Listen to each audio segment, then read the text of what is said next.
Okay, boleh start up.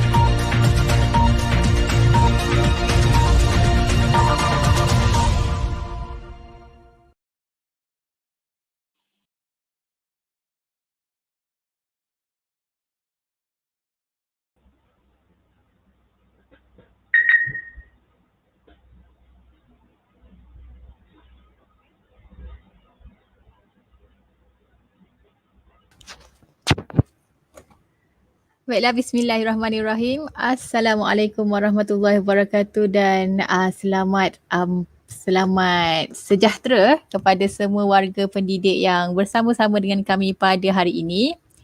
Okey, dalam bengkel online e-didik Malaysia, pengajaran dan pembelajaran di rumah PDPR, peranan kita bersama. Okey, bersama-sama dengan kami pada malam ini adalah Dr. Basha. Okey, dan moderator kita sebenarnya Dr. Jah ya, tapi Dr. Jah mungkin ada masalah teknikal sikit. Okey, kejap. Jadi kita tunggu sekejap Dr. Jah masuk balik. Okey, saya serahkan kembali kepada Dr. Jah. Silakan. Bismillahirrahmanirrahim. Terima kasih pada Cikgu Asiah selaku host untuk kita pada malam ini. Minta maaf, internet connection is not that nice. Okay, tak apa. Alright.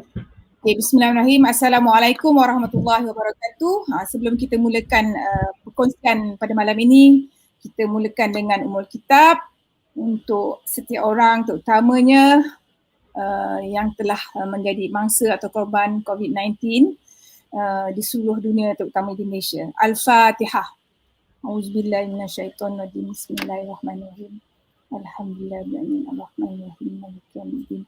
Iyyaka na'budu wa iyyaka nasta'in. Ihdinas siratal mustaqim. Siratal ladzina an'amta 'alaihim ghairil maghdubi 'alaihim waladdallin. Amin.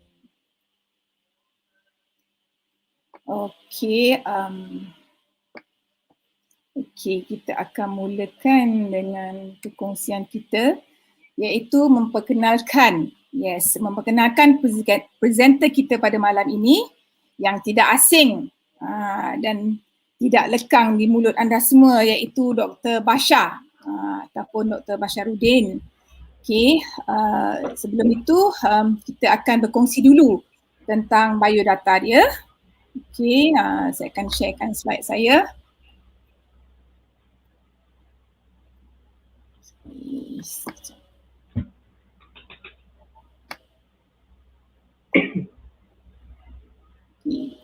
It's not, dia punya apa ni,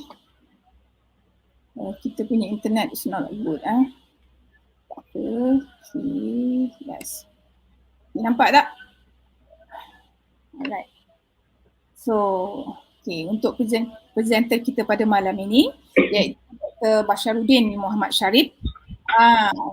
Tajuk kita pada malam ini memang sangat unik, okay? Dan juga tajuk yang memang ditunggu-tunggu untuk terutamanya para pendidik. Tapi yang uniknya ialah presenter kita pada malam ini bukanlah seorang pendidik, okay? Tetapi dia berlainan domain.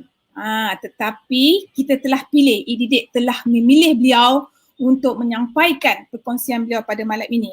Sebelum kita teruskan dengan tajuk kita pada malam ini, saya ingin perkenalkan biodata Dr. Basharudin Muhammad Sharif. Beliau adalah merupakan seorang veterina lulusan UPM dan juga merupakan mantan yang di-Pertua PIB Cemerlang Sekolah Menengah Kebangsaan Paya Rumput Melaka. Beliau juga merupakan mantan naib yang di-Pertua SK Paya Rumput Melaka juga. Yang ini merupakan sekolah kluster kecemerlangan di Melaka dan juga merupakan mantan pengurusi Biro Akademik MRSM Bentong Pahang. Yes, kalau kita tengok beliau merupakan juga Doktor Perunding Veterina yang mengkhusus kepada perubatan avian dan komunikasi teknologi maklumat. Kerjaya beliau sebagai seorang veterina tidak menghalang untuk beliau berkecimpung secara aktif dalam bidang pendidikan terutamanya sebagai salah seorang daripada JU IDD Malaysia. Saya rasa saya tak perlukan perkenalkan lebih dalam lagi siapa itu Dr. Basharuddin atau lebih dikenali sebagai Dr. Bashar. Kerana apa? Kerana beliau memang sangat tepu dah ni untuk berkongsi, berkongsi ilmu, berkongsi kemahiran untuk sesi pada malam ini. Tapi sebelum kita berikan sesi ini kepada beliau, saya ingin memperkenalkan bahawa pada malam ini kita ada beberapa segmen. Pertama, Dr. Bashar akan menyentuh tentang PDPR, dan kemudian Dr. Bashar juga akan berkongsi ilmu tentang kami, explain everything, Scarcify dan juga Loom. Ini adalah apps yang sangat berguna yang kita boleh gunakan, iaitu terutamanya para pendidik di luar sana menggunakannya ataupun digunakan apps ini dalam pengisian PDPR masing-masing. Okey, untuk tidak membuang masa lagi, saya dengan ini mempersilakan Dr. Basharuddin bin Muhammad Sharif untuk berkongsi ilmu dan kemahiran beliau dan juga idea-idea yang sangat bernas bagi tajuk kita malam ini, iaitu apa dia? Iaitu dia sekejap iaitu dia pengajaran dan pembelajaran di rumah. Okey, dipersilakan Dr. Basharuddin. Back to you. Terima kasih Dr. Johaida. Assalamualaikum warahmatullahi wabarakatuh. Dr. Johaida, apa khabar? Alhamdulillah, baik. Syukur, alhamdulillah. Pada malam ini dapat kita bersama-sama Dr. Jo. Dr. Johaida ni nama manjanya Dr. Jo. Dr. Johaida juga merupakan Vice President ataupun Naib Presiden IDD Malaysia. Saya ingin mengucapkan berbanyak ribuan terima kasih kepada Dr. Jo dan ahli-ahli tertinggi yang menjemput saya pada malam ini. Dan merupakan satu penghormatan besar lah kepada para ibu bapa dapat berkongsi, especially khususnya bagi daripada barisan PIBG itu sendiri. Dan sebenarnya saya nak rephrase sikit, correction sikit. Bila kita cakap tentang pendidik ni tak semestinya cikgu, guru. Ibu bapa pun boleh jadi pendidik. Ya, pensyarah pun pendidik juga. Okey, guru tu cikgu. Dia cikgu kat sekolah. Cuma bezanya saya tidak mengajar dekat sekolah. Tapi perjalanan saya di mana saya mendapat ruang serta peluang di dalam PIBG itu sendiri memberikan saya pengetahuan, pengalaman dan juga ilmu yang dapat saya kongsikan bersama rakan-rakan sekalian, rakan-rakan guru, pendidik, pensyarah atau sesiapa sahaja yang terlibat di dalam bidang pendidikan pada masa ini yang berada bersama-sama kita di platform YouTube pada malam ini. Sebenarnya saya rasa terpanggil kerana untuk berkongsi dengan tuan-tuan dan puan-puan sekalian berkaitan dengan pengajaran dan pembelajaran. Dan bagi rakan-rakan saya yang berada di luar sana yang sedang kini mengikuti sarjana pendidikan yang sekarang ini sedang membuat pengajian di dalam bidang sarjana, kemungkinan pada malam ini ilmu yang dapat saya kongsikan ni dapat diguna pakai di dalam penulisan tuan-tuan dan puan-puan sekalian. Jika ada sebarang soalan boleh tujukan di ruangan chat Dr. Jah ataupun Dr. Johaida, mungkin akan bersama-sama membantu untuk kita share atau kongsikan soalan tersebut bersama dengan Cikgu Aisyah. Cikgu Aisyah pun ada juga pada malam ini. Dr. Jah juga merupakan JCT bersama-sama dengan saya. Saya dulu ambil bersama-sama dengan beliau. Dan malam ini saya nak kupas sedikitlah tentang pengajaran dan pembelajaran ini. Okey. Sememangnya musibah disebabkan oleh pandemik COVID-19 ataupun wabak COVID-19 yang sangat mengeri dan menakutkan ini yang telah menyebabkan banyak institusi kekeluargaan runtuh dan kehilangan orang-orang yang tersayang. Namun begitu, atas inisiatif IDD sendiri yang tidak mahu pembelajaran anak-anak ini terhenti. So, tim IDD adalah merupakan gabungan NGO ataupun non-government organisation yang bersama-sama membantu di dalam bidang pendidikan. Okey, jadi saya pun nak perkenalkan slide saya pada malam ini dan jika ada sebarang soalan boleh kita kongsikan bersama. Okey, Dr. Jah pun boleh interrupt kalau dalam sesi pembentangan saya ni ada yang nak tanya soalan tu kita boleh sama-sama share dengan para penonton di luar sana.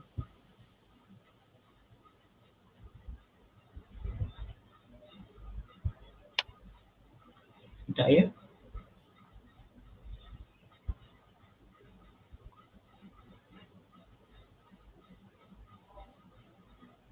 Okey.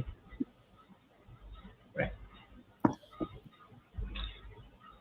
Tajuk pada malam ini berkaitan dengan pengajaran dan pembelajaran di rumah. Sebagai ibu bapa, kita juga merupakan pemimpin, kita juga merupakan guru kepada anak-anak kita juga. Pandemik COVID-19 telah menukar sama sekali landscape pendidikan bukan saja di Malaysia, malah di seluruh dunia. Bayangkanlah beberapa tahun dahulu jika anak-anak kita memegang peranti seperti handphone, tablet ataupun laptop dan terlampau melekat di alat-alat peranti berkenaan, kita mungkin merasa gusar dan risau jika mereka terleka atau terlampau sangat asyik bersama dengan peranti berkenaan. Namun demikian, kuasa Allah penentu segalanya. Pada hari ini segala-galanya berubah. Jika dahulu handphone tu mungkin tak boleh nak bagi dekat anak. Pada hari ini kita terpaksa bagi handphone tu dekat anak sebab nak menjadi pengajaran dan pembelajaran di rumah. Ketika berlakunya wabak COVID-19 dan ketika yang amat berhormat Perdana Menteri Malaysia Tan Sri Muhyiddin mengumumkan perintah kawalan pergerakan, kita semua tidak boleh menghantar anak ke sekolah. Betul tak? Jadi pada masa itu wujudlah salah satu cara di mana perkongsian atas talian ini telah bermula. Ibu bapa pada masa itu tidak bersedia. Guru-guru juga kebanyakannya tidak bersedia. Mereka tak tahu ataupun mungkin bukan sebagainya bukan tak tahu, ada juga tahu tapi tidak mahir menggunakan segala aplikasi di atas talian. Hari ini saya nak share 4 aplikasi yang hebat kepada tuan-tuan dan puan-puan sekalian. Boleh guna untuk para ibu bapa, pensyarah, guru-guru pun boleh gunakan juga. Tak payah nak install apa-apa pun. Semuanya menggunakan di atas talian. Ketika bermulanya sesi pengajaran dan pembelajaran di atas talian tersebut, ada juga ibu bapa yang bertanya kepada saya, doktor, saya tak ada pun laptop ni, saya tak ada pun tablet, saya tak ada iPad ni doktor. Tapi saya ada WhatsApp saja. Macam mana kita nak buat? Okey, kita akan kongsikan. Ini adalah satu fokus yang sangat-sangat menarik. Seorang guru bahasa Inggeris yang telah membantu anak-anak kita di rumah ni dengan teknik beliau sendiri dengan menggunakan WhatsApp video call nanti. So sebelum itu, saya akan memperkenalkan 4 jenis aplikasi yang akan saya tunjukkan di sini sebentar lagi, iaitu kami, Explain Everything, Screencastify dan Loom. Namun demikian, sebelum saya meneruskan dengan aplikasi yang akan saya kongsikan bersama tuan-tuan dan puan-puan rakan-rakan pendidik sekalian di luar sana, saya nak kupas sedikit tentang pengajaran dan pembelajaran di rumah daripada pandangan sudut ibu bapa. Dan jika dilihat daripada paparan ini, kita melihatkan di mana jika kita sendiri berada di rumah, jika dahulunya sebelum berlakunya wabak pandemik COVID-19 ini, bagaimanakah proses pengajaran dan pembelajaran? Semuanya berlaku di sekolah secara fizikal. Pada ketika itu, kita menyerahkan segala-galanya kepada guru. Anak-anak hadir seawal 7.30 pagi sebelum bermulanya sesi persekolahan dan pulang di waktu petang. Segala-gala proses aktiviti pembelajaran ini berlaku di sekolah. Namun sedemikian, apabila kena wabak ini berlaku, segala-galanya berubah sama sekali. Ibu bapa terpaksa pula berada bersama-sama anak untuk mengikuti proses pengajaran dan pengajaran tersebut. Yang menjadi guru, kita juga. Jadi bila kita cakap tentang pendidik, bila cakap tentang guru, ibu bapa terpaksa mengambil alih sedikit tugas-tugas seorang guru di rumah. Dalam arti kata lain, sama ada boleh atau tidak, terpaksa kita juga bersama-sama untuk membantu untuk meneruskan sesi pengajaran tersebut di atas talian. Jadi, sebagai seorang pendidik, saya juga merupakan juga pensyarah jemputan di universiti.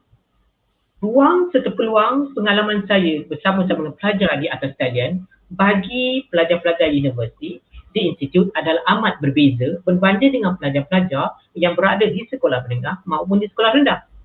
Jika pada bulan lepas, kami bersama-sama pendidik di atas talian berbincang sama ada proses pengajaran dan pembelajaran di universiti bolehkah diguna pakai di sekolah, di peringkat sekolah rendah ataupun sekolah menengah. Jawapannya hampir serupa tapi tak sama. Tak sama dari segi apa? Aspek apa? Dari segi environmentnya, dari segi aspek demografinya, dari segi aspek kumpulan pelajarnya, tak sama. Jika kita lihat, kalau kita berada di atas talian, anak-anak kita ambil kepada anak di tahap 1 ni, darjah 1, 2, 3, dan tentu mak bapak kena ada di sebelah kalau berlakunya proses proses pengajaran menggunakan Google Meet, betul tak? Anak-anak tu masih kecil lagi, tapi bagaimana mampu mereka menggunakannya jika kita tak ajar mereka. Berbanding dengan corak di universiti, tidak boleh tidak. Bila diberitahu bahawa akan ada pengajaran pada waktu tertentu, mereka akan cuba sedaya upaya untuk hadir di atas talian sebab segala apa yang disampaikan oleh pensyarah mereka adalah amat penting. So dalam aspek kemudian, bagaimana kita sebagai pensyarah, guru, pendidik ataupun juga ibu bapa dapat membantu mengolah sedikit dalam aspek penambahbaikan di dalam pengajaran dan pengajaran tersebut. So dari saya mohon pada malam ini slide saya ada yang tertulis dalam bahasa Inggeris dan juga dalam bahasa Malaysia. Kerana slide asalnya memang dalam bahasa Inggeris. Ada perkataan tertentu saya tidak boleh nak ubahnya sebab dia punya rhythmnya ataupun impactnya kurang berkesan sedikit. Saya mohon berikan saya ruang ya. Okey, atas inisiatif daripada e-didik sendiri, saya suka menggunakan kata kunci. Kata kunci akan membantu para pelajar saya, para penonton dan semua rakan-rakan saya untuk ingat sesuatu perkara. Sebab kata kunci memainkan peranan sangat penting. So apa ini CEWAH ni? Dia merupakan inisiatif daripada e-didik sendiri. Ia merupakan singkatan kepada Continuous Education Without Any Hassle. Continuous Education Without Any Hassle. Jika tuan-tuan pernah mengikuti proses temubual saya pada tahun lepas, saya mengatakan bahawa semasa PKP ini bukannya proses honeymoon. Bukannya proses di mana boleh belajar tutup buku dan tidak payah belajar langsung. Proses pengajaran dan pembelajaran tak berlaku. Kita sebagai orang dulu sangat risau. Sebab bila sekolah ditutup, anak-anak ni bagaimana? Bagaimana dengan pelajaran mereka? Sebab masa itu menceburui kita. Dia tidak akan tunggu kita. Jadi anak-anak tetap kena belajar. Jadi tetap ada inisiatif daripada e-didik sendiri. Terima kasih kepada e-didik. Banyak buat video-video YouTube, tuition online dan sebagainya. So inisiatif itu diterjemahkan dalam aspek continuous education without any hassle ini. Sebab kita nakkan juga guru-guru tidak rasa bila mengajar tu hanya sama seperti dalam keadaan fizikal semata-mata.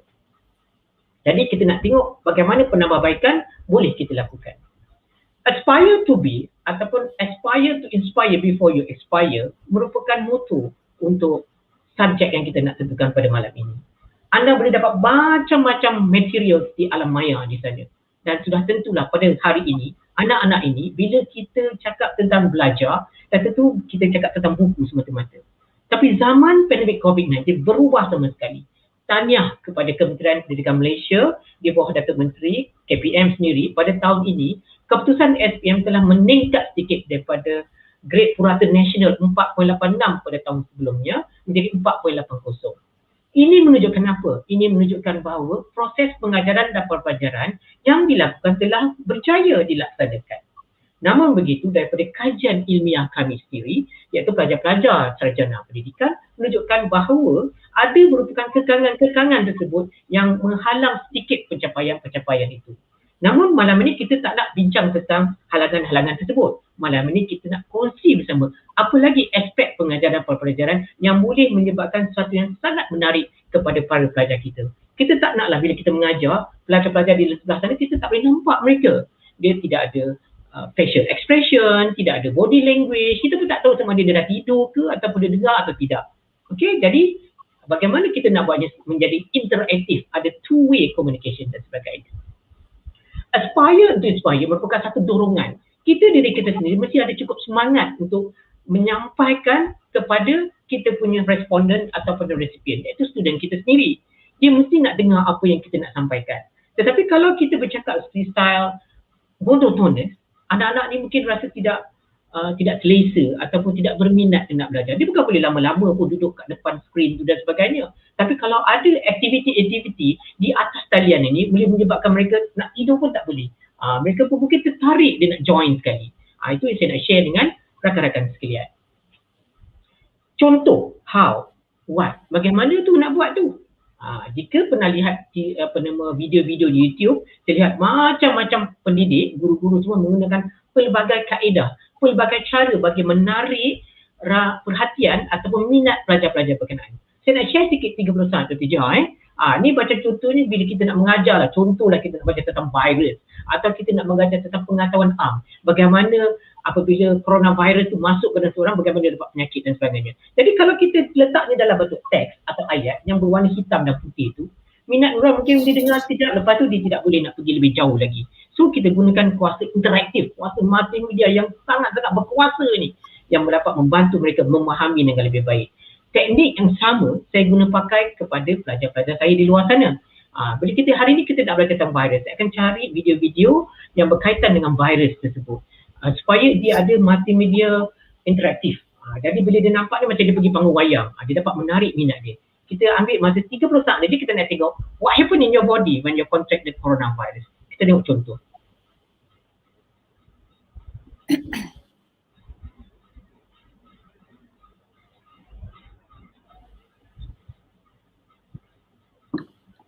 Dr. Basha sementara nak tunggu tu kan, nak tengok wayang ni, ada juga soalan, saya lihat soalan di luar iaitu soalan live chat ni. Ada parents kata mereka tidak ada kemahiran untuk memantau anak-anak mereka buat PDPR. Ada juga yang mengatakan bila anak-anak mereka PDPR, mereka tak ada di rumah. Jadi boleh tak nanti Dr. Basha sharekan macam mana nak mengatasi challenge itu, rintangan itu nanti. Okey, boleh. Nanti di akhir sesi nanti saya akan sharekan bagaimana nak memastikan rintangan tersebut. Sebenarnya begini, mungkin saya jawab sedikit je sebelum saya kupas dengan lebih lanjut lagi. Saya faham bila kita cakap tentang obstacle, bila kita cakap tentang rintangan ni, sebab ibu apa benda latar belakang yang berbeza. Semua orang bekerja di waktu siang. Ada yang bekerja tidak tentu mata, ada yang buat 2 kali kerja dan sebagainya. Jadi dalam konteks ini, guru memainkan peranan yang sangat penting. Sebab tu dalam saya punya perkongsian pada malam ini, Dr. Johaida, sebenarnya lebih kepada guru tersebut. Apa yang dia boleh guna pakai supaya teknik pengajaran atas talian tidak tertakluk kepada online saja. Dia boleh jadi offline. Sebab Dr. Johaida sendiri merupakan seorang guru. Beliau menggunakan pelbagai keadaan dengan flip classroomnya, dengan offline tekniknya dan sebagainya akan saya go through atau melalui slide-slide yang akan selebihnya ini. Okey, nanti saya akan kupas lebih lanjut. Okey. Apa yang tuan-tuan lihat sebentar tadi adalah bagaimana saya menggunakan ketika sesi atas talian, video conference saya, teleconference saya, menggunakan Google Meet atau menggunakan Zoom atau Microsoft Teams, saya akan masukkan video-video dengan YouTube berkenaan. Dan saya akan pilih pelajar secara rawak sebanyak 5 atau 6 orang akan bersama-sama di atas talian bersama saya untuk berbincangkan tentang topik berkenaan. Dan nama-nama mereka saya letakkan di dalam wheel of names tu nanti. Bila dipusingkan tu, nanti semua orang memang tertunggu-tunggu nama siapa yang akan naik dan sebagainya. Secara tak langsung dia tak boleh nak tidur pun sebab nama dia akan naik dan sebagainya. Untuk soalan Dr. Jah tadi, kita tunggu di akhir sesi nanti kita kupas lebih lanjut lagi. Dia sangat menarik untuk dibincangkan.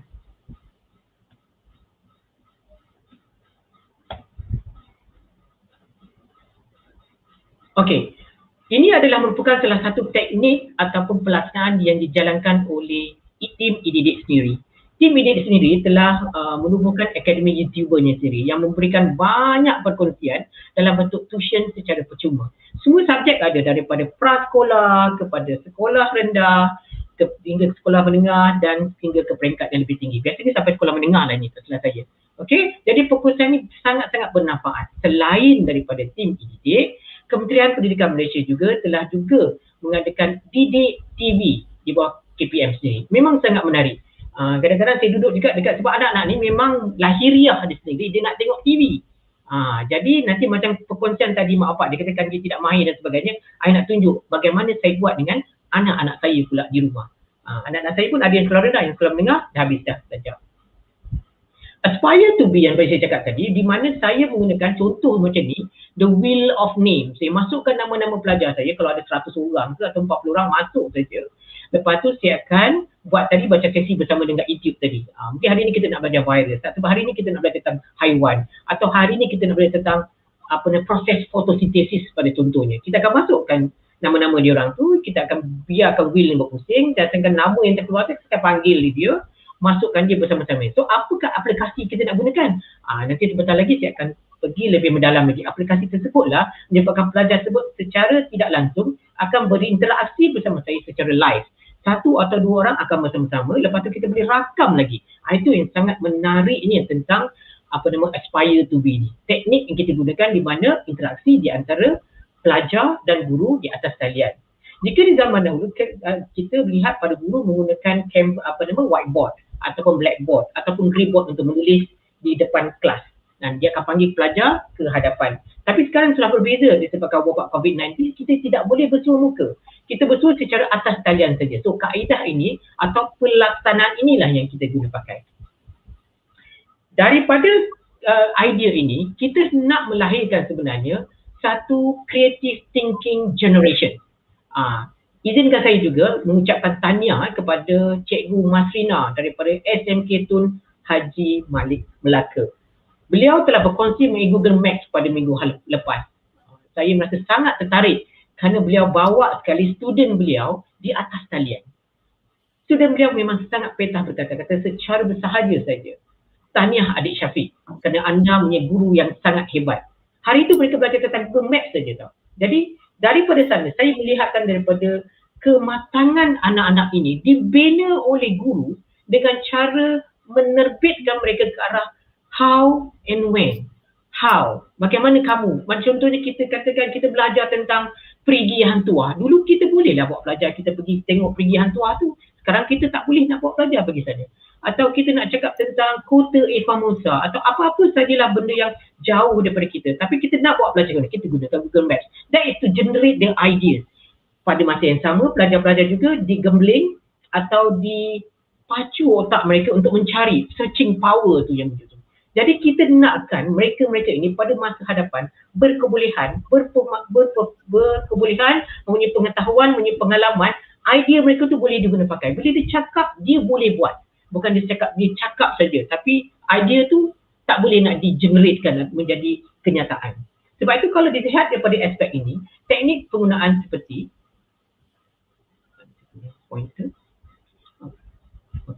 komputer atau laptop. Lepas tu kita aspire diorang, kita bagikan mereka projek dan sebagainya, bagaimana untuk mencapai sesuatu perkara itu nak dilakukan. Daripada sana kita letak tepi buku dia dulu. Sebab segala-galanya telah menjadi digital.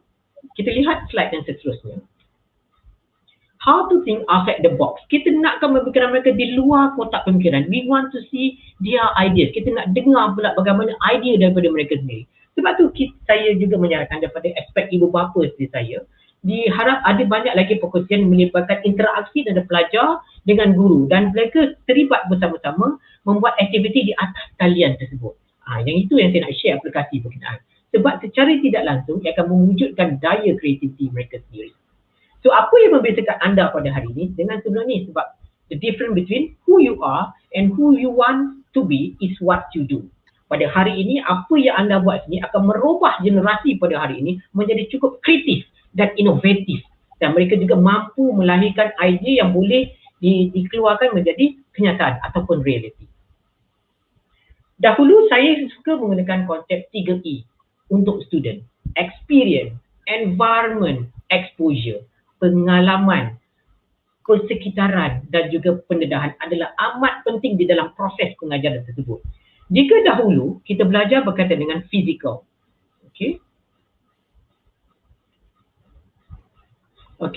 Physical sebelum berlakunya COVID-19 ataupun wabak COVID-19 ni. Sekarang segala berubah menjadi digital. Bagaimana penggunaan digital itu sendiri mampu merubah pemikiran minda pelajar tersebut sendiri. Sebab saya juga sebagai seorang pendidik, bila saya mengajar, bila saya memberikan sesuatu pengetahuan kepada saya nakkan mereka faham. Because tujuan mengadakan peperiksaan bukan semata-mata untuk menguji mereka saja. Kefahaman mereka adalah amat penting. Satu kepuasan kepada diri saya sebagai seorang pendidik jika pelajar tersebut dapat mengolah semula apa yang saya ajar. Mereka faham dan mereka boleh menerangkannya kembali. Sebagai contoh, kalau saya throwkan question, saya bertanya soalan, kenapa seekor zirafah lehernya panjang? Berbeza dengan haiwan-haiwan lain, kenapa dia panjang leher dia? Soalan-soalan itu akan menjadi pemecah minda mereka sendiri. Kenapa leher dia panjang kenapa lain-lain haiwan tidak sama panjang begitu? Sebelum kita belajar topik-topik yang berkenaan. Ini secara langsung kita akan ada ice breaking kepada mereka. This is kita bercakap kita thinking of the outbox dia berlaku. Untuk menjadi excellent student, mereka perlu ada experience, mereka perlu ada pengalaman. Kita boleh gunakan apa saja macam Google Maps atau gunakan apa-apa teknik untuk seperti video dan sebagainya untuk menunjukkan mereka, ataupun kita mungkin sendiri merakamkan segala aktiviti kita dan memberikan kepada pelajar kita sendiri. Kadang-kadang mereka ni seronok tengok guru mereka sendiri. Environment telah berubah. Dulu kita boleh bawa mereka pergi ke tempat-tempat bersejarah contohnya. Nak belajar tentang kota Formosa, kita bawa mereka naik bas, buat trip persekolahan, kita pergi ke tempat berkenan. Sekarang dah tak boleh lagi. So kita gunakan apa saja yang ada dekat internet. Lepas tu kita berikan ruang satu peluang untuk pelajar tersebut menyampaikan atau mempersembahkan daripada apa yang kita ajar mereka. Exposure adalah pendedahan kepada mereka. Sebab ini akan memberikan mereka pendedahan mereka untuk bercakap. Mereka tak malu. Sebab apa? Kalau dulu mereka malu sebab tengok ada kawan dekat sebelah, ataupun ada juga rakan-rakan yang ramai, jadi mereka nervous dan sebagainya. Sekarang di atas talian, kamu tak nampak rakan-rakan kamu semua di sebelah sana. Dan segala-galanya berada di atas talian. Jadi mungkin ada ibu bapa memberikan sokongan kepada anak-anak mereka. Di sinilah ibu bapa perlu memainkan peranan kepada mereka untuk dalam aspek PDPR tersebut. Kata kunci ini menunjukkan di sini yang sebenarnya saya nak bincang ataupun kupas berkaitan dengan LIDA, Learn, Explore, Discover, Adventure. Iaitu sebenarnya ia meliputi kaedah-kaedah yang melibatkan Kiwi.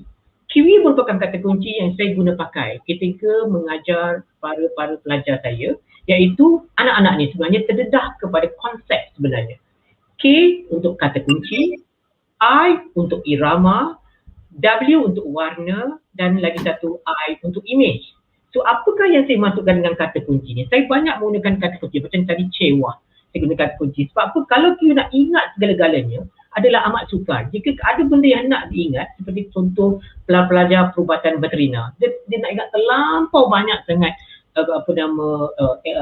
tingkatan-tingkatan dan sebagainya. Jadi mereka menggunakan kata kunci.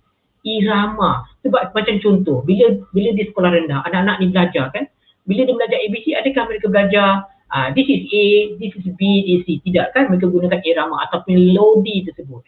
A, B, C, D, E, F, G, Twinkle, twinkle, little star. So kaedah yang sama boleh diguna pakai bersama ni. Kadang-kadang anak-anak ni kalau dengar dia cakap, dia boring, dia nak nyanyi lagu. Masa dia orang di prasekolah, bagaimana mereka belajar? Banyak tak dengar mereka melukis gambar, mereka menyanyi lagu. Ini memberikan semangat kepada mereka. Macam contoh juga, kalau you ajar sesuatu, macam belajar sejarah kan, kita tukar, kita belajar macam menyanyi apa semua. Tapi dalam aspek untuk mengingati topik-topik yang berkenaan. Warna. Kenapa warna mainkan peranan? Jika tuan-tuan lihat pada ketika ini, kamu lihat bahawa paparan saya kanvasnya warna putih, betul tak? Ya, sebab ini yang saya belajar daripada Google. Apabila saya tanya kepada expert yang berada dalam Google, saya tengok diorang punya slide semua warna putih. Dan saya tanya, dear sir, why you use a white background? Kenapa kamu guna background yang putih ni? He stopped for a while, Dr. Jah. Dan lepas tu dia cakap, like this doctor. Let's say for example, dia katakan contoh kamu berada dalam kelas sekarang. Okay, you punya papan nak tulis tu warna apa? Dekat warna putih. Kenapa dia tak guna warna lain? Kenapa dia tak guna warna biru? Why don't they use, tapi dulu kadang-kadang ada juga warna hijau kita guna ni. Sebab dia kata dia perlukan ada tone colour tersebut. Contoh dia kata, let's say kamu pergi ke panggung wayang. You go to panggung wayang, keadaan semua gelap di sekeliling kamu. Di hadapan semua putih, betul tak? Tiba-tiba masuklah cahaya, masuklah gambar dan sebagainya. Jadi warna memainkan peranan yang sangat penting. Contoh dia kata, buku tulis. Buku tulis warna apa? Warna putih. Dia kata that's why kita ada whiteboard. Dulu kita pakai green board, kita tukar kepada whiteboard. Kita mimik benda yang sama untuk belajar. Tapi ia tidak akan jadi sangat menarik jika kita tak colour. Contoh tuan-tuan dan puan-puan sekalian ada TV tak dekat rumah? Dr. Jah ada TV kat rumah Dr. Jah? Dan tentu dia ada. TV tu suka tak yang ada warna? Tentu suka. Cuba TV awak warna macam zaman dahulu. Hitam putih dua je colour. Seronok tak? Tak seronok. Jadi warna memainkan peranan untuk menarik minat sama sekali bagaimana pencerapan apa yang disampaikan oleh guru boleh diterima pakai. That's why konsep Kiwi ni boleh digunakan pakai dalam semua aspek pengajaran. Sebab tu bila saya cakap dengan student saya, kalau kamu menulis dalam buku nota kamu, pastikan yang kamu tulis tu gunakan pen. Dia katakan kita guna highlighted pen, betul tak? Zaman kita sekolah dulu, kita tulis dua colour je. Satu kita punya buku tu warna putih dan kita punya pen warna biru. Lepas tu kita ambil pula highlighter pen, macam-macam highlighter pen kita pakai. Sekejap pink, sekejap kuning, sekejap hijau. Kenapa kita gunakan ini? Sebab pencerapan kita ke arah warna memudahkan kita memahami dan mengingati satu perkara. Image adalah gambar. Gambar adalah merupakan salah satu cara kita mengingati perkara-perkara berkenaan. Contoh yang kita menyatakan contohnya, kalau kita nak belajar tentang sel, kalau kita tak draw, macam mana kita nak ingat? Macam mana kamu nak olah dan sebagainya? Ini salah satu contoh juga. Nanti saya akan tunjukkan juga bagaimana kita mengingati sesuatu perkara. Kalau kita lihat macam kita nak cakap tentang belajar mengenai bendera Malaysia, kita kena draw, kita kena lukis gambar, betul tak? So, bagi pelajar ruang untuk lukis. Bila dia lukis, dia draw atau berlakunya interaksi secara atas talian di antara pelajar dengan guru dengan kaedah-kaedah pelaksanaan tersebut, ia akan banyak membantu di dalam memahami subjek berkenaan.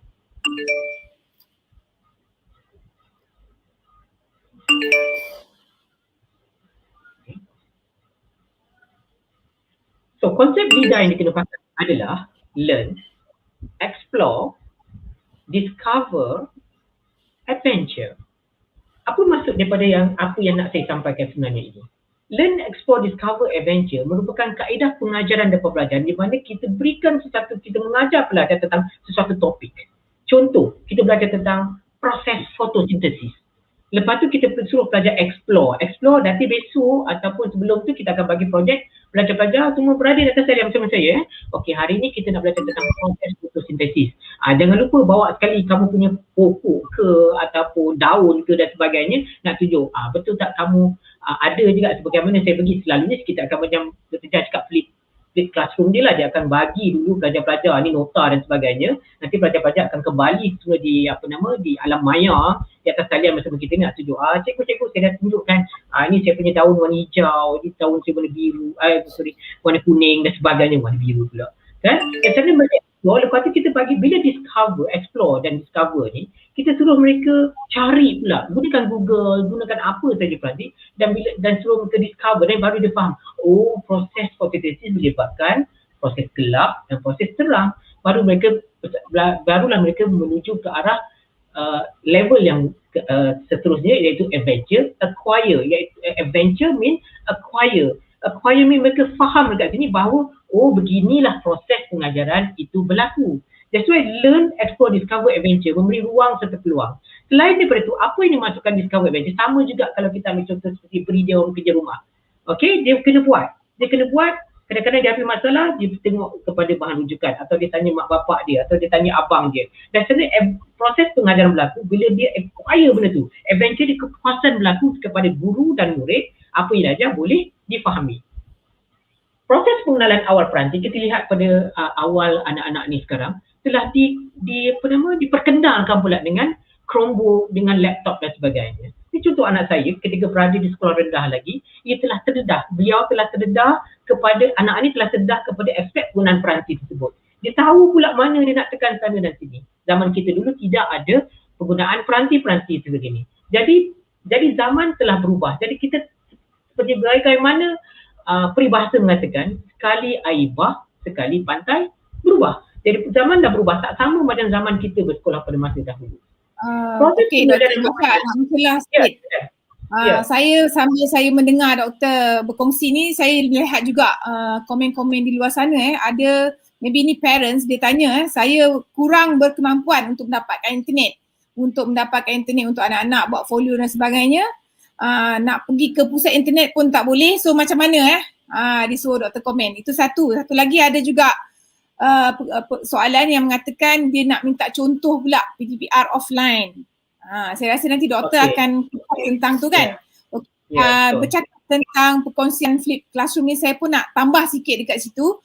Okey, macam mana yang doktor sharekan tadi, yes, sebenarnya itu kita panggil sebagai HOTS or higher order thinking skill, di mana kita target student kita akan create. Setelah dia explore apa mereka akan create, mereka akan membina. Itu adalah higher order thinking skill. Maksudnya kalau dalam taksonomi belum dia berada di tingkat yang atas. Sebabnya sebelum ini mungkin kalau dalam kita belajar dalam four walls, bila kita belajar dalam kelas, kebanyakannya guru akan berdepan dengan pelajar, dengan murid, face to face within the four walls. But sekarang ni macam mana Dr. Basha cakap tadi, kita telah berada di satu lagi paradigma, iaitu paradigma digital platform yang memerlukan perlu ada internet kan, perlu ada device dan sebagainya. Tapi pada saya sebenarnya ini tidak menghalang untuk PDPR itu diteruskan. Sebab untuk pengetahuan anda semua, kita ada pelbagai cara yang kita panggil blended learning ataupun hybrid. Bukan saja secara online tetapi kita juga ada offline, dan yang ketiga kita juga ada off-site learning, di mana pelajar-pelajar atau murid-murid akan mendapatkan bahan ataupun parents akan dapatkan bahan daripada sekolah, daripada postgrad dan sebagainya, dan guru-guru akan menyediakan bahan tersebut dalam bentuk photostat, modul dan sebagainya.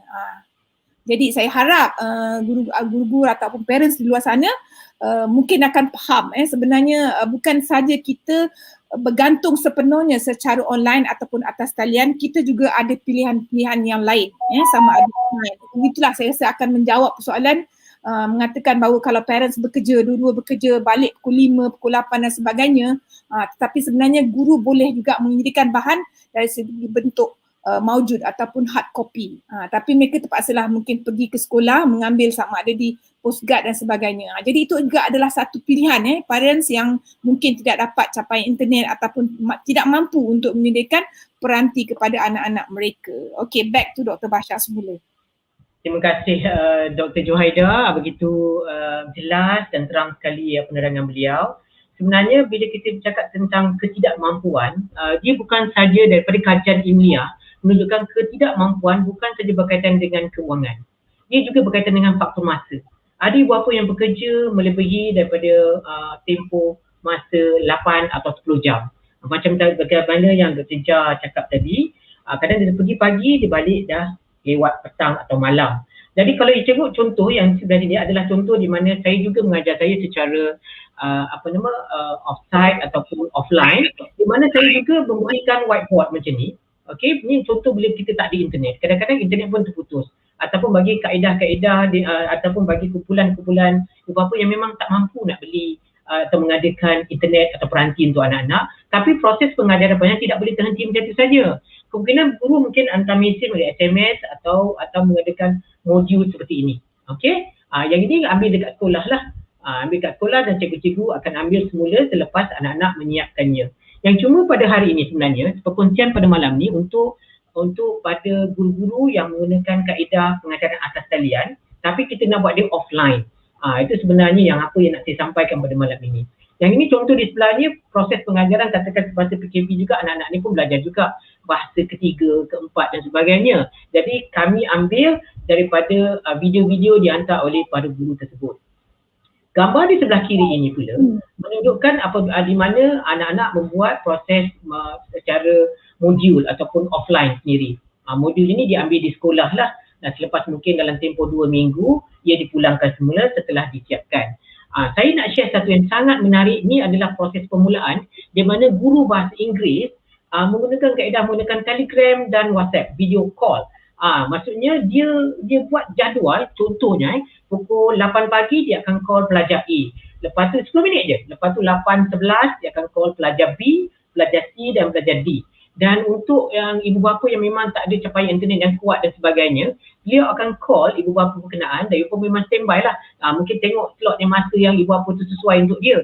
Okey, jadi mereka mengadakan secara live, guru berada di sebelah peranti sana dekat handphone dia, membimbing pelajar mereka membaca buku bahasa Inggeris pada contoh. Ini mengajar bacaan tau. Jadi saya sangat tertarik dengan cara beliau mengajar. Ia tidak menjadi halangan. Kadang-kadang mak bapak tak tahu, tak ada komputer, tak ada laptop, dia ada handphone saja, tapi dia ada video. Dia ada WhatsApp video call. Guna video call saja. Jadi mereka ajar, lepas tu dah habis, okey tak apa, nanti besok kita akan sambung lagi. Dia pergi ke pelajaran seterusnya. Terima kasih banyak-banyak kepada guru berkenaan yang sanggup kadang-kadang sacrifice duit mereka sendiri sebab peranti-peranti di WhatsApp video call sebenarnya dia orang kena bayar sendiri. Tapi dia banyak membantu kita, para ibu bapa kita di dalam membimbing atau membantu ibu bapa di dalam pengajaran di rumah. Ini pula contoh yang saya nak tunjukkan di mana pengajaran dan pengajaran berlaku pada ketika ini. Kadang-kadang anak-anak ni dah memang sekarang pun dah memang tak boleh pergi zoo. Tapi kadang-kadang bila kita masa makan dengan anak-anak, kita pun juga tanya dia, ada tak apa pun nak tanya. Adik nak tanya, I want to ask. Dia kata, what's the difference between lion, leopard and jaguar? Jadi saya teringat bahawa kadang-kadang anak-anak ni kalau kita terlalu sangat beri mereka handphone dan lihat dekat tablet apa semua, mata mereka pun akan lama-lama pun jadi tidak ada, kena pakai cermin mata pula lain kali. Jadi saya gunakan kaedah seperti contoh di gambar di sebelah kiri ini. Saya paparkan tentang apa yang saya boleh ambil video di YouTube dan sebagainya. This is leopard. Okay, this is lion. Okay, dari kaedah-kaedah ni secara tak langsung sambil dia makan tu, sebab dia bukan boleh lama sangat dia makan tu, dia belajar, oh this is leopard, this is lion, contoh bagaimana. Sebab dekat gambar-gambar yang ada tu, dia ada lagunya, dia ada warnanya, ada iramanya. Gambar di tengah ni pula adalah di mana guru memberikan video dari bentuk YouTube dan sebagainya, dan pelajar atau anak saya di rumah membuat kerja atau aktiviti secara fizikal, buku yang ada dalam buku teks atau buku aktiviti, dan guru berkongsi. Ini salah satu cara bagaimana boleh diguna pakai. Ini boleh dibuat pada bila-bila masa. Maksudnya guru dia tidak tertakluk pada waktu tertentu. Contohnya mak bapak boleh buat ni waktu malam ataupun buat pada waktu yang dia senang, dia tak kerja pada masa tu. Dia akan lihat daripada grup Telegram atau grup WhatsApp dihantar oleh guru, baca buku surat mungkin 20, 21, 22. Video tu boleh diambil daripada link di pautan berkenaan. So daripada apa yang dia ada dekat dia punya telefon tu dipancarkan ke televisyen mereka menggunakan Chromecast ke, Android Box ke dan sebagainya. Jadi sebenarnya bila ada arti kata lain, hari ini perkongsian malam ini menunjukkan kepada apa lagi aplikasi lain yang kita boleh guna pakai. Saya faham ada juga yang kurang kemampuan, mereka terpaksa guna secara teknik offsite atau secara bersemuka apabila PKP dilonggarkan atau menggunakan modul yang digunakan oleh guru. Tapi bagaimana pula dengan ini online atau offline ni? Apa lagi yang kita nak belajar? Yang itu yang nak saya kongsikan bersama. Di sebelah kanan pula adalah merupakan matematik. Maksudnya setiap hari anak-anak mesti buat matematik. Ia adalah intipati kepada kemahiran, kefahaman tentang matematik. Matematik bukan boleh dipelajari untuk satu hari. Ia semacam Shakespeare. Anak-anak ni kalau tak hafal Shakespeare, dia tak boleh buat matematik. Jadi setiap hari memang kita galakkan anak, memang mula-mula dia susah lah. Tak, benda ni memang kita nak suruh dia belajar Shakespeare tu memang dia susah sangat. Tapi bila kalau kita keluarkan dekat TV tengok YouTube dia, secara tak langsung dia akan memberikan mereka daya untuk berminat untuk belajar. Okey, saya nak ambil sikit yang sebagaimana ibu bapa cakap tadi. Sebenarnya saya ambil daripada website Kementerian Pendidikan sendiri mengenai kandungan. Kita sebagai ibu bapa pun kita perlu juga mengambil segala material yang ada diberikan oleh Kementerian Pendidikan Malaysia di website mereka tu mengenai PDPR ni sendiri. So dari sana saya baca, barulah saya faham di manakah pendekatan dan kaedah PDPR yang boleh diguna pakai. Jadi kalau ibu bapa yang bertanya soalan tadi, kalau pergi kepada apa yang paparan yang tuan-tuan boleh lihat sini, sebenarnya manual ni telah digunakan oleh para guru semasa melaksanakan pengajaran dan pembelajaran di rumah. Pada guru-guru benda ni adalah normal pada mereka sebab mereka telah membacanya. Tapi kita ibu bapa pun kita pun boleh baca, kita dah tahu begini sebenarnya yang mereka nak laksanakan PDPR itu di rumah.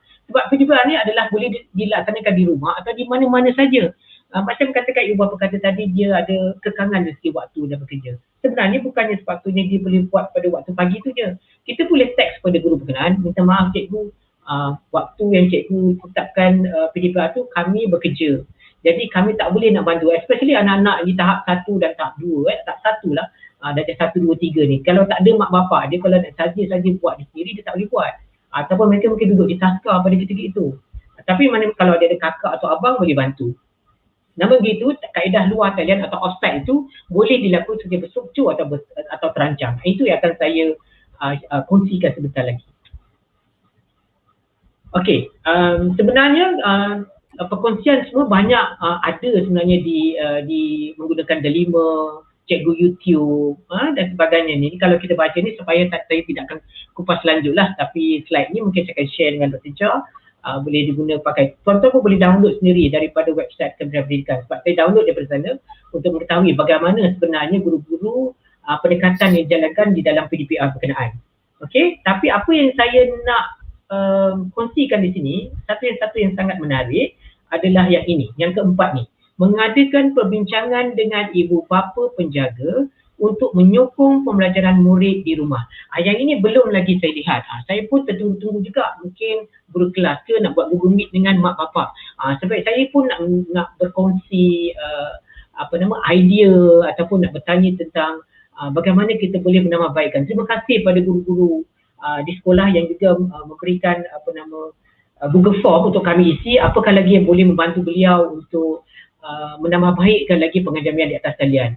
Tapi apa yang kita kongsikan tu kita tak dapat balik, kita tak tahu bagaimana cikgu menterjemahkannya pula. Jika ada pula perbincangan dia pun mungkin lebih baik. Google Meet bersama mak bapak pula. Lepas tu merekodkan pelibatan murid dalam PDPR. Di dalam kajian ilmiah sendiri, pelajar-pelajar sarjana melihat bahawa ataupun guru-guru pun mungkin dah buat juga statistik. Kebanyakannya melihat bahawa attendance tu sangat rendah. Betul tak? Kadang-kadang kurang daripada 10. Kadang 5 orang aja yang online. Sebenarnya kita kena lihat daripada aspek di sebelah sana pula. Kadang-kadang mungkin kekangan dari segi masa dia nak buat tu, mungkin tidak ada internet ataupun internetnya sangat lemah atau operasi tidak pada hari berkenaan boleh menyebabkan gangguan dan sebagainya. Okey, yang ini saya silakan Dr. Jah. Okey, Dr. Basha. Okey, saya nak mencelah di sikit tentang PDPR ni. Okey, sebenarnya banyak persoalan di luar sana tu mengatakan baru faham sekarang ni. Okey, kita nak tekankan lagi sekali. Sebenarnya PDPR ni bukan hanya bertumpu kepada pembelajaran secara dalam talian iaitu online. Tidak, bukan hanya setakat Google Meet, tapi sebenarnya kita ada hybrid ataupun kita ada blended learning di mana guru atau ibu bapa boleh mengakses sama ada kita boleh guna online pada yang boleh bersama dengan yang boleh menyediakan murid-murid dalam online iaitu dalam Google Meet dan sebagainya.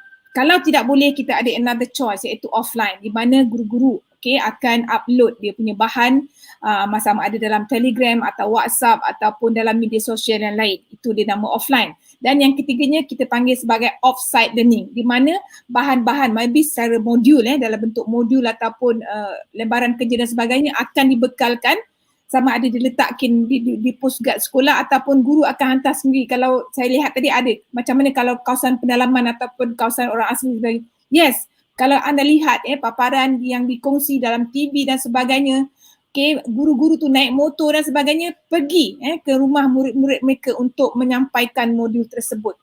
Jadi sebenarnya kalau kita lihat benda ni sebagai masalah, memang dia akan jadi masalah. Tapi kalau kita lihat dia sebagai satu cabaran yang kita boleh atasi sama-sama, insya-Allah benda ni akan dapat diatasi pada satu masa nanti. Jadi saya harap dengan perkongsian Dr. Basha ini dapat membuka minda terutamanya ibu bapa di luar sana bahawa sebenarnya PDPR ini hanya bukan setakat atau sampai kepada pembelajaran secara atas talian saja.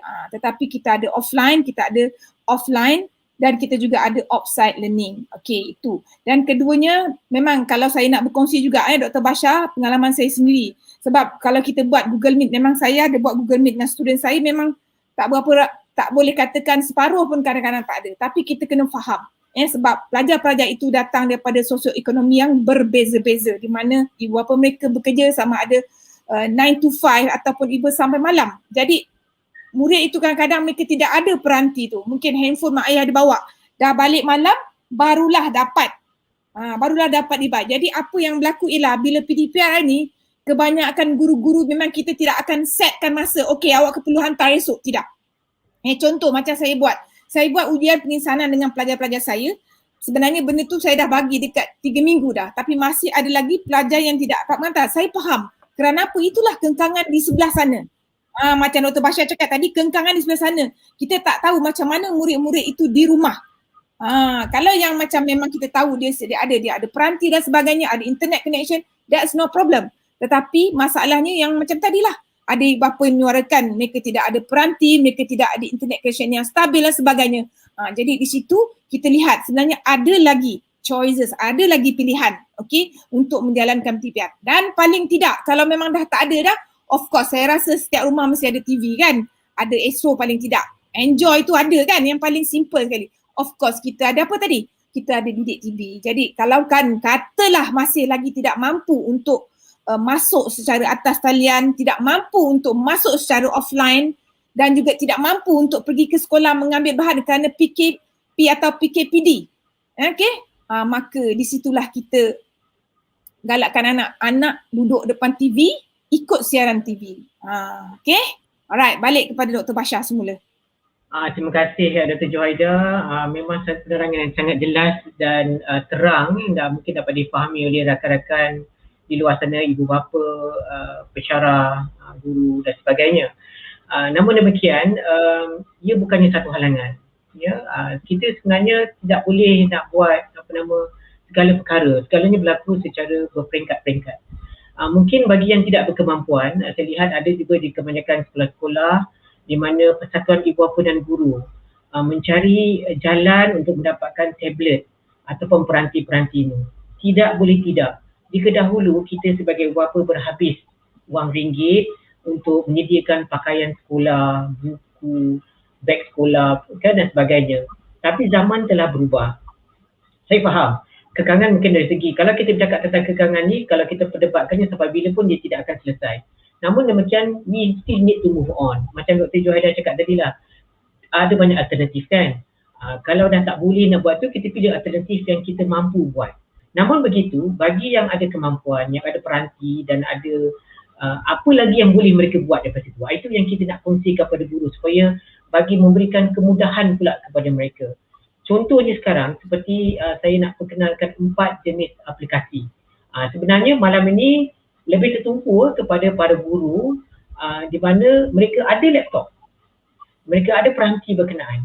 Tapi bagaimana mereka nak buatkan salah satu cara di mana membuatkan sesi perkongsian atas talian itu lebih menarik.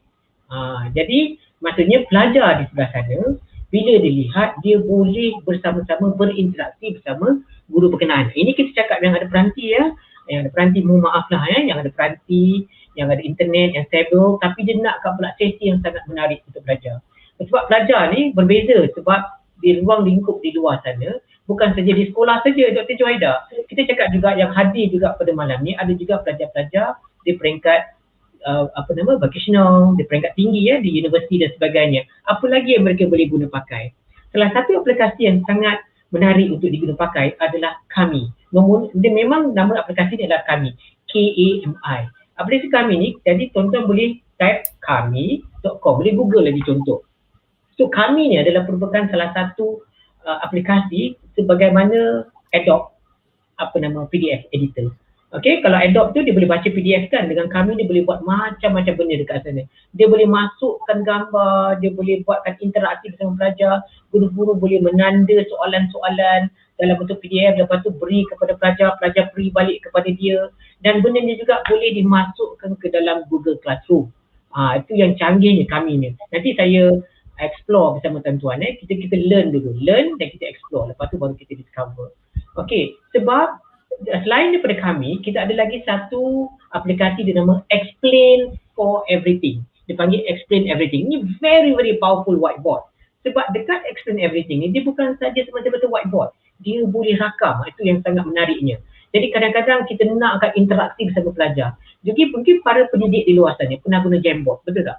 Jadi kalau you guna Jamboard, mungkin you boleh buat student semua masuk ke dalam Jamboard berkenaan dan share bersama kalian, bersama dengan para guru. Tapi dalam Jamboard dia tidak boleh rakam, dia tidak boleh rekod. Yang ini boleh direkod kembali, nanti student kita boleh serahkan video ni kepada mereka di dalam diorang punya Google Classroom atau dalam bentuk MP4 ke dan sebagainya. Diorang boleh lihat balik aktiviti yang dilakukan bersama guru mereka. Itu yang advantage menggunakan apps Explain Everything ni. Nanti kita akan buat sebentar lagi. Selain daripada itu, nanti kita akan sentuh tentang Screencastify. Screencastify merupakan lagi satu kaedah di mana kita boleh buat recordkan screen yang ada di ni. Ini khusus kepada ibu bapa yang mungkin tak boleh nak hadir bersama anak mereka ketika mereka bekerja. Ini yang Dr. Jah cakap tadi, offline tadi. Bila saya cakap Dr. Jah, macam mana kalau kita buat Screencastify pula? Apa dia Screencastify tu Basha? Screencastify begini. Maksudnya kalau proses kita nak mengajar tu mungkin kita nak terangkan tentang pengajaran tentang aspek macam tadilah kita cakap mungkin nak belajar matematika atau belajar tentang fotosintesis ke apa, kita boleh rakam apa saja yang kat sini dan letak buku kita kat sana pun boleh, dan secara automatik yang best Screencastify ni sebab secara automatik dia akan upload ke dalam YouTube. Jadi kita boleh buat dalam tiga option, iaitu private atau dalam bentuk unlisted ataupun public. Jadi macam Akademi YouTuber dia buat public, jadi semua orang boleh akses, semua orang boleh belajar bersama-sama. Okay, that is Screencastify. Dan lagi satu kita belajar tentang Loom. Loom lebih kurang lagi macam Screencastify. Loom untuk siapa yang ada akaun e-didik, kamu boleh gunakan Loom ni percuma seumur hidup sebab pihak Loom telah memberikan kepada NGO seperti e-didik ini di whitelistedkan domain kita tu. So, orang boleh guna Loom. Loom pun boleh rakam sama macam Screencastify juga di sana. Kedua-duanya dapat berkongsi di mana segala aspek pengajaran dilakukan secara atas talian. Ini adalah contoh macam mana saya gunakan Loom dengan pelajar-pelajar di institut ataupun universiti. Okey, sekarang saya nak pergi kepada paparan Google sebentar. Saya keluar daripada sini. Sebentar ya.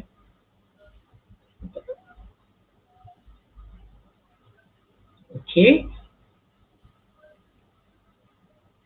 Okey, macam mana kita nak gunakan tadi kita cakap tentang kami tadi. Google saja perkataan kami di sini. Okey. Kita akan dibawa kepada paparan ini iaitu kamiapp.com. Di kami di sini tuan-tuan boleh sign in, okey, daftar sendiri dan lepas tu akan masuk ke dalam paparan berbentuk sedemikian. Okey, atau kalau katakan tuan-tuan nakkan adakan dia punya apps, adakan dia punya icon dekat atas sini, kita panggil add-on ni, senang saja. Bagaimana nak buat add-on tu, kita boleh gunakan seperti ini. Kita type saja Chrome Web Store. Chrome Web Store. Alright. Okay. Alright, di sini. Lepas tu kita type perkataan kami dekat sini. K-A-M-I, kami. Kita nakkan supaya, ni nampak tak kami ni, tekan kami ni. Right. Lepas tu kat sini ada tulis add to Chrome. Sebab sini saya dah add kan, jadi benda tu dah ada lah dekat atas ni. Jadi memudahkan apabila untuk para guru lah ni, khususnya para guru kalau para pensyarah pun dia boleh gunakan juga. Jadi bila dia nak pergi kami tu dia tekan saja ikon berkenaan. Dia akan terus pergi ke paparan yang berkenaan. So kita boleh ambil lah file-file PDF tu daripada Google Drive ke ataupun daripada komputer kita ke kan. Contoh kita nakkan paparan daripada komputer kita. Okey, kita contoh kita ambilkan mana file PDF saya. Okey, contoh PDF macam ni. Right? Ini copy. Jadi ataupun ini adalah contoh lah. Ini contoh saya berikan. Okey. Saya besarkan sikit. Katakan ini adalah kertas soalan atau kuis yang para guru-guru nak tanda. Ataupun para pelajar pun boleh gunakan kami ni juga. Guru-guru mungkin bagi soalan dan nakkan pelajar-pelajar mereka tulis. Jadi tak payah kita nak install Adobe ke atau PDF ke jadi sebagainya. Ini bagus kalau yang menggunakan Chromebook. Okey, dia nak gunakan semua di atas talian saja tanpa ada software installation, tak payah. Jadi kita boleh letak macam signature pun boleh. Nampak kita boleh letak signature kita dekat sini, kita insertkan signature kita pun boleh letak dekat sana dan kemari. Ini adalah contoh di mana aspek ni. Jadi boleh dia pun ada erasernya. Jadi semasa proses pengajaran di atas talian itu pada guru lah mungkin gunakan web, gunakan YouTube ke dan sebagainya gunakan Google Meet ke, dia boleh draw. Gunakan apa-apa saja dekat sini untuk pen dia, kita boleh draw macam ni, macam how can OneNote help me, contohlah. Lepas tu dia boleh erase juga, sama juga. Okay, jadi tak payah kita nak beli software ke, nak install software, tak perlu. Dan diorang pun boleh share balik, kat atas ni ada button share ni. Dia boleh share, dia boleh upload kat Google Drive atau upload ke dalam Google Classroom. Google Classroom tu kalau perempuan, kalau dah install ni dekat atas ini, nanti dia akan tunjuk. Kalau kita tekan Google Classroom, dia akan apa? Dia akan ada aplikasi kami itu di dalam Google Classroom berkenaan. Okay, I don't want to go detail, saya tak pergi ini secara mendalam sebab kita nak pergi kepada apps yang seterusnya. Untuk explain for everything, ini adalah lagi satu apps yang sangat-sangat canggih. Saya suka menggunakan explain everything sebab dia boleh rakam bersama-sama dengan pelajar. Saya explain everything. Ya. So paparannya keluar sama juga seperti ini, cuma dia merupakan digital whiteboard. Ini bagi guru-guru yang memang gemar nak gunakan whiteboard tu sendiri.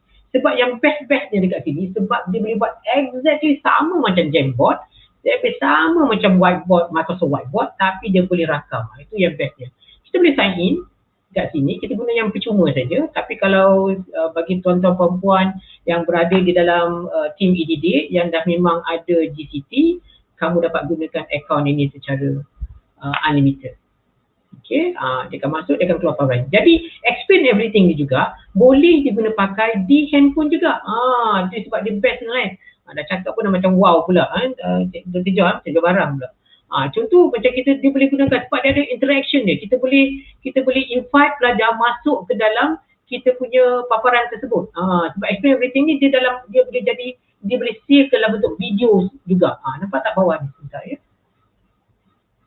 Dia ambil masa sikit, lepas tu nanti dekat bawah ni kita boleh rakam semula dan kita boleh invite pelajar untuk join. Nampak dia ada mikrofon atau mute mikrofon. Biasanya saya mute lah sebab sekarang ni kita tengah bercakap di StreamYard kan. Contoh. Jadi kita boleh buat banyak aplikasi macam ni, contoh kita nak buat benda tu bergerak-gerak dan sebagainya, kita boleh buat ni, kita boleh buat rakaman, kita katakan nampak, ni contoh. Apa-apa sajalah berkaitan interaktif kita, macam contoh kita nak belajar tentang proses fotosintesis, mungkin kita gelap ke, peringkat terang ke, atau kita nak belajar tentang haiwan, atau kita nak belajar tentang anatomi ke dan sebagainya. Kita boleh buat belajar tu, kita invite dia menggunakan, nampak kat atas ni ada invite ni, dia akan masuk bersama kita, lepas tu kita rakam, kita boleh buat rakaman itu sendiri. Nampak, kita boleh rakam.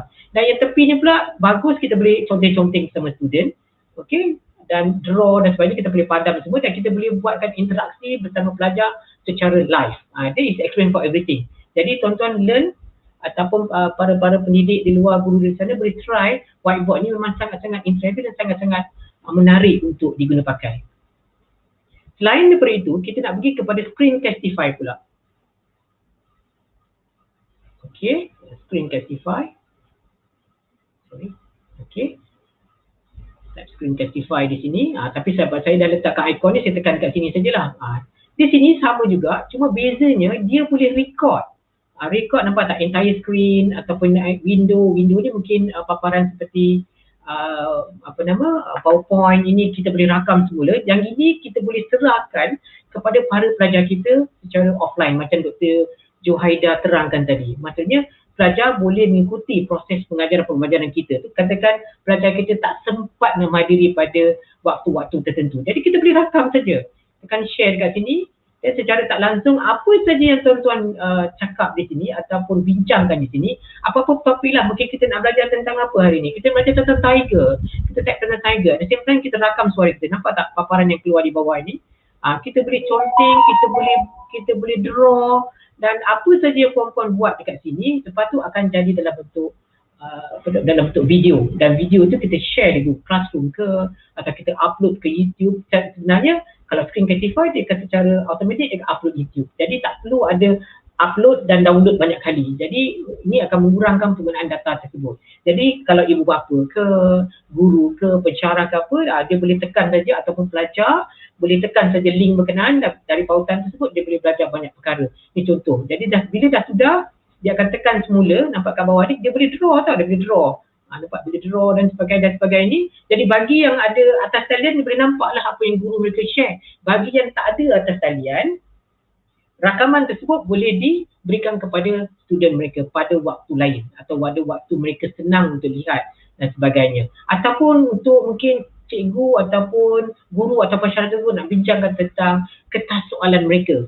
Soalan mereka, mungkin kesalahan mereka buat sekian-sekian. Contohnya macam matematik ke sebagainya, dia boleh conteng, boleh scribble ke contoh dan sebagainya, dia scribble aja dekat sini, dan lepas tu dia bagi kepada para pelajarnya bersama-sama dengan suara beliau, bersama-sama dengan video untuk tatapan beliau. Ni contohlah Screencastify. Stop kat sini. So bila kita stop Screencastify, dia secara automatik dia akan nampak dia. Lepas tu title kita boleh letak kat sini, contoh. Kita letak kat sini perkongsian, contoh. Kita letaklah title tu kat sini, perkongsian, contoh. Okay. Lepas tu dekat sini kita boleh share, ataupun kita publish di YouTube. Itu yang sangat rare. Ataupun kita nak download, dia boleh download sebagai MP4. MP4 kita boleh simpan di dalam laptop kita, ataupun kita boleh upload pada bila-bila masa. Yang publish itu tekan saja ni, dia akan pergi kepada paparan YouTube berkenaan. Dekat sinilah dia ada option dia, nak buat dia public ke, unlisted ke, ataupun private. Unlisted maksudnya siapa-siapa yang ada link berkenaan boleh akses. Ini perkongsian berkaitan dengan Screencastify secara secara ringkas lah, ya. Okey, bagaimana pula dengan Loom? Loom hampir sama seperti Screencastify. Dulu Screencastify dia punya masa dia 5 minit saja untuk yang percuma. Tapi Loom dia punya masa dia lebih panjang, 1 jam untuk yang free version, tapi dia boleh upload sampai 25 file. Ini dalam bentuk background dia kita boleh pilih. Okey, lepas tu kita boleh pergi kepada Loom bila kita loading. Okey, lepas tu kita boleh paparkan, kita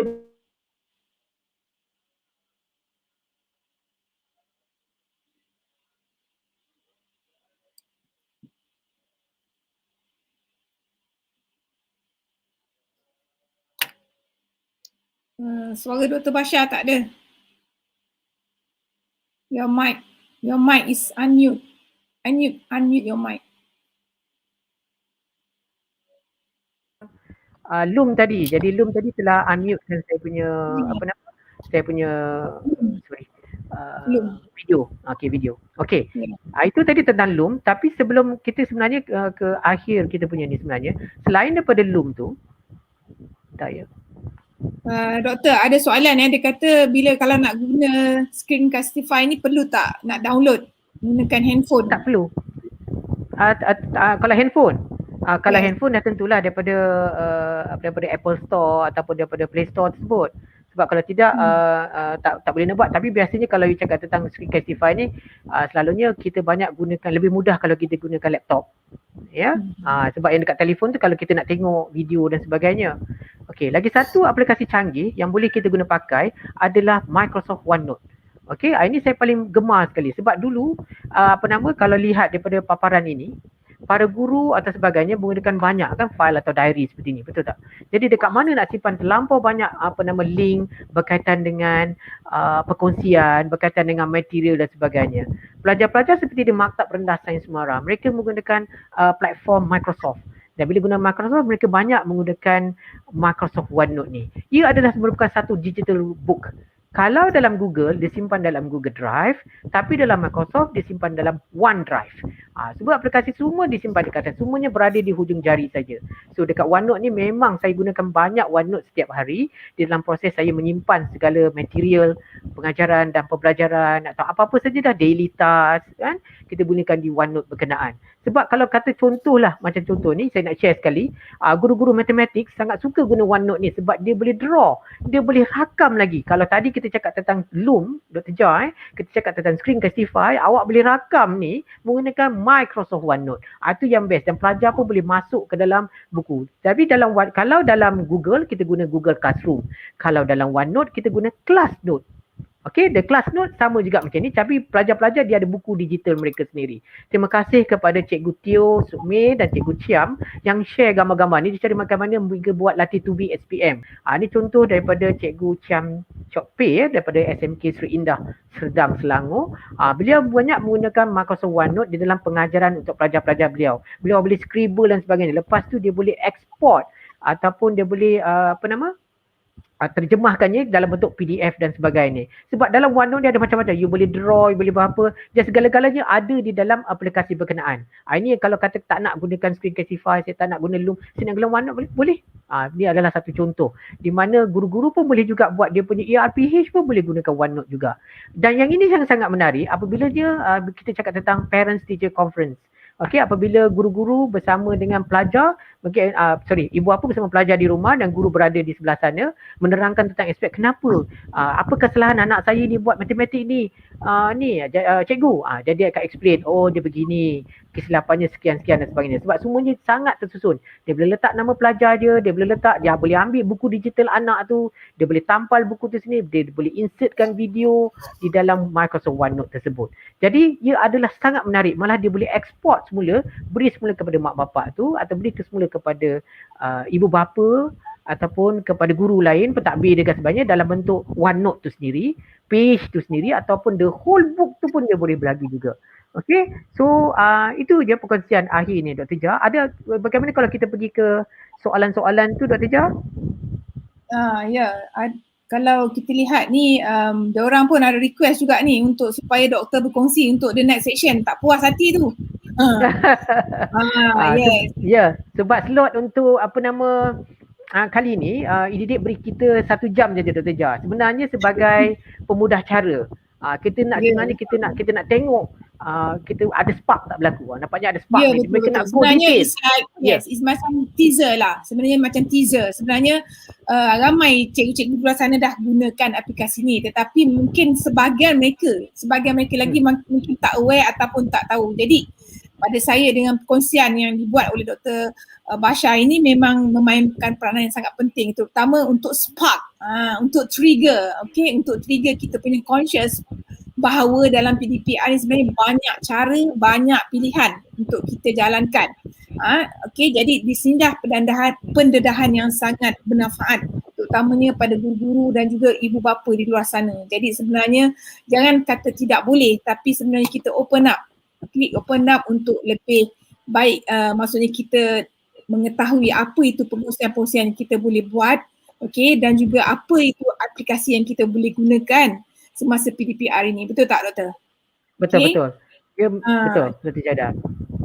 Sebenarnya banyak aplikasi-aplikasi di alam maya, di platform yang kita boleh guna pakai. Sebenarnya merupakan satu inisiatif lah daripada tim e-didik ni Dr. Ja dalam menambah baikkan lagi proses pengajaran pembelajaran tersebut. Maksudnya kita nak berikan lebih lagi kefahaman kepada guru, lebih lagi skill, lebih lagi ilmu kepada mereka supaya mereka boleh guna pakai. Sebab kadang-kadang kalau kita cakap saja macam tu jadi tak menarik, so tidak begitu interaktif. Jadi kebanyakan mungkin sebab tu kita dalam konsep learn, explore and discover, kita sebenarnya kita dah belajar seperti dia orang explore sikit sebab dia nak discover lagi dia perlukan cikgu. Betul tak Dr. Joyda? Kan bila saya cakap Screencastify really spark you pun dah start guna Screencastify, you dah start guna Loom dan sebagainya. Okey, kembali kepada Dr. Tija. Okey, satu lagi saya nak berkongsi juga sebabnya kalau berdasarkan pada pengalaman sendiri lah, kalau dibandingkan macam murid kita sekarang kebanyakan mereka adalah murid milenial yang lahir daripada 2000 dan ke atas. Kalau seorang guru tu hanya menggunakan chalk and talk ataupun ambil gambar kan, ambil gambar muka surat berapa kat dalam buku teks, lepas tu dia suruh murid dia, pelajar dia salin, berbanding dengan kita boleh buat benda-benda macam ni. Rasanya lah macam mana, yang mana satu? Of course lah kalau saya rasa tengok 1 minit pun budak dah bosan. Tetapi kalau bila kita menggunakan cara yang interaktif di mana kita dapat menjalankan pembelajaran dua hala, murid dapat bersama dengan guru itu membuat sesuatu projek. Itu nama kalau saya lihat tadi, doktor ada sebut juga project based learning kan. Salah satu cara interaktif.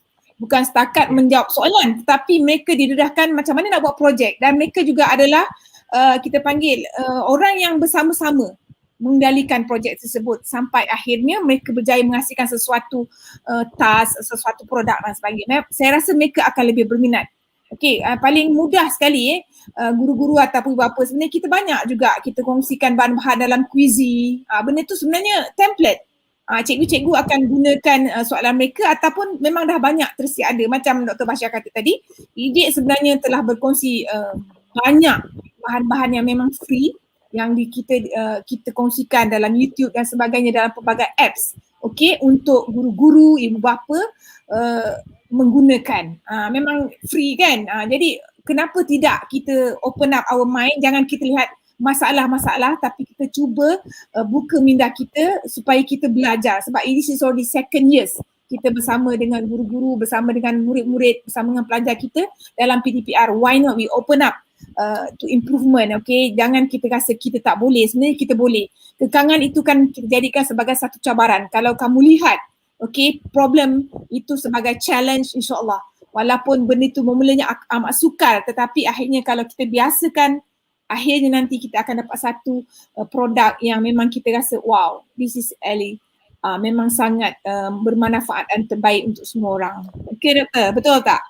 Betul-betul, saya sangat setuju Dr. Ja. Dan buat pengetahuan daripada para guru-guru di luar sana, sebenarnya e-didik sendiri ada buat banyak bengkel-bengkel berkaitan dengan enhancing teaching and learning Google Workspace. Jadi bengkel-bengkel pengenaan ada juga yang sedang berjalan, mungkin besok sudah start bengkel-bengkel tersebut. Jadi kalau tuan-tuan puan-puan sekalian, e-didik sendiri akan promote lah lebih banyak di YouTube and Dr. Ja, dan kami semua JU e-didik akan beri banyak fokusan. We go detail. Bukan setakat je belajar, kita explore deeper and deeper, kita pergi kepada next level. Kita bagi I tu, innovation, collaboration dan elevation. Kita nak supaya guru-guru bila dia tahu dia boleh belajar, dia boleh buat sendiri. Mak bapak pun boleh buat dengan anak-anak sendiri. Ya Dr. Ja? So masa menuju buru-buru kita Dr. Ja, saya pass kepada you semula. Okey, terima kasih Dr. Basha. Memang perkongsian yang sangat bermanfaat. Jadi saya harapkan ini bukan sahaja pengakhiran tetapi adalah titik permulaan untuk kita terus berkongsi ilmu, berkongsi kemahiran demi kebaikan anak didik kita.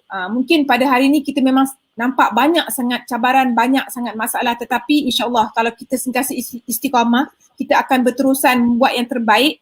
InsyaAllah yang baik-baik saja adalah milik kita. Untuk itu sebelum saya akhiri perkongsian ini, jazakallahu khairin, terima kasih banyak-banyak Dr.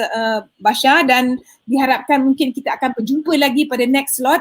Okey, dan untuk pengetahuan guru-guru serta ibu bapa di sana, memang e-didik telah bermula dengan banyak perkongsian, okey, GCT dan sebagainya. Jadi harapkan anda sudi-sudilah bersama dengan kami, boleh join link e-didik Malaysia dan sebagainya, dan jangan lupa untuk siapa yang dapatkan sijil, masuk di link yang telah di-share dekat live chat sana, dan sekiranya anda seorang guru, anda boleh claim untuk SPL KPM tapi terpaksa buat sendiri. Tajuk semua bahan dah ada, buatlah untuk secara individu pada perkongsian ini di waktu yang lain. Okey, jadi itu saja yang kita dapat kongsikan bersama-sama.